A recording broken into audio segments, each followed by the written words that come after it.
Hello বন্ধুরা, content ক্রিয়েশনে আজকে আমার চতুর্থ দিন। আজকের দিনে আমি একটা কথাই বলতে চাই, সেটা হলো যে দেখো, আজকে এই 22 থেকে 28-29 বছরের বয়সের ছেলেমেয়েরা খুব একটা অদ্ভুত ধরনের পরিস্থিতির মধ্যে থাকে। সেটা কীরকম? সেটা হলো গিয়ে এই বয়সে কেউ সফলতা পেয়ে যাচ্ছে, কেউ এই বয়সে স্ট্রাগল করছে, কেউ কোনো কিছু উপায় না পেয়ে ডিপ্রেশনে একদম ডুবে যাচ্ছে, আবার কেউ বাপের টাকায় মস্তিতে আছে, আবার কিছু কিছু ক্ষেত্রে দেখা যায় পুরো সংসারের দায়িত্ব এই নির্দিষ্ট বয়সটার মধ্যে চলে আসছে। এই সময়টা হলো এত ইম্পর্টেন্ট সময়।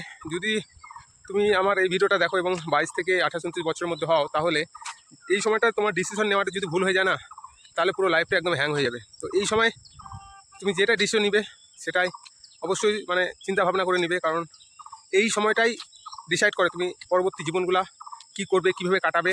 কারণ এই সময় যদি তুমি ভুল একটা কোনো ডিসিশন নিয়ে নাও, তাহলে সারা জীবনটা না ওই ভুল ডিসিশনটার মাসুল গুনতে হবে, ঠিক আছে?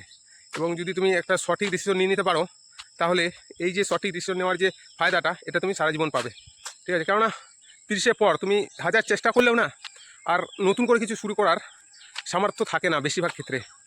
তো যদি তুমি এখন নতুন কিছু করতে চাও, যে কোনো কিছু করতে, যে কোনো কাজ, হাতের কাজ শিখতে চাও বা যে কোনো কাজ করতে চাও, তাহলে এমন একটা কাজ করো যেটা তোমার ভবিষ্যৎ গড়ে তুলতে পারবে, আর না হলে এমন কাজ করো যেটাতে তুমি পয়সা কামাতে পারবে। তো বন্ধুরা, আজকে ভিডিওটা এতটুকুই, দেখা হবে অন্য কোনো ভিডিওতে। আমি সকালবেলা চলে এসেছিলাম একটু হাঁটার জন্য, তো আমি এসে ভিডিওটা তৈরি করে নিলাম।